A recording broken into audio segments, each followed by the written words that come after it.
Hello guys, Assalamualaikum warahmatullahi wabarakatuh dan salam sejahtera.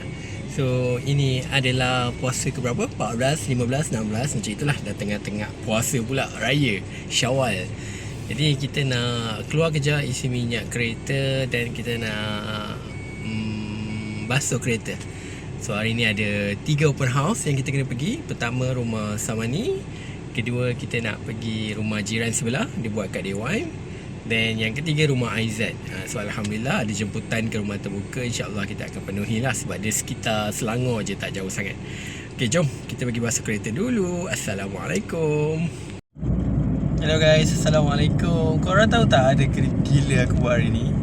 Saya tertinggal IC saya kat wife saya. Jadi isi minyak nanti bayar harga mahal. Aduh.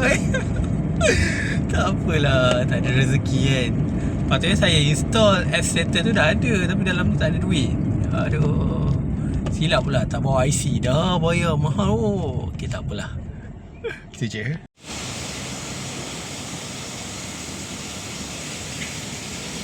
Hello guys, so kita dah siap pakai baju Melayu.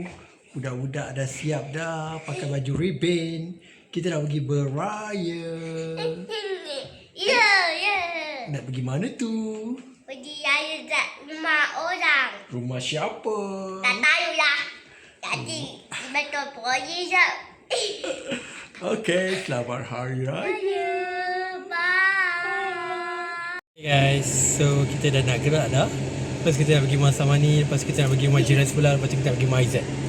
Okay, so raya ke berapa ni? 16? Selamat hari raya. Selamat raya. Kita ambil gambar. 1, 2, 3. 1, 2, 3. 1, 2, 3. Okey. Sekarang kita sampai rumah Samani. Rumah terbuka Samani buat. Oh, tepi.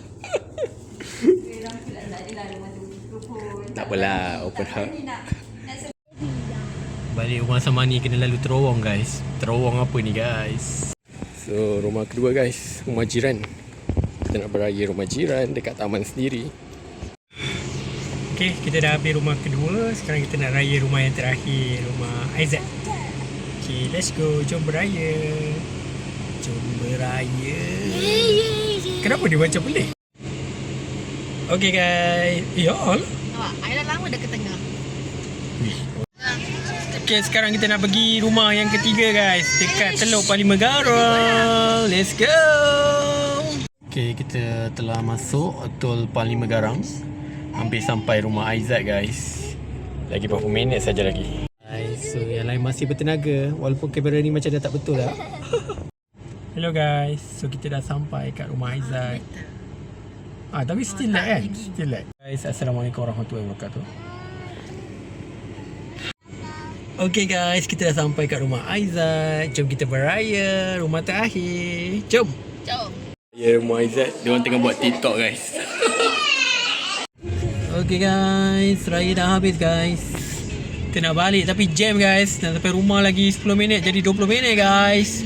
Itu je untuk hari ni. Selamat Hari Raya. Bye bye.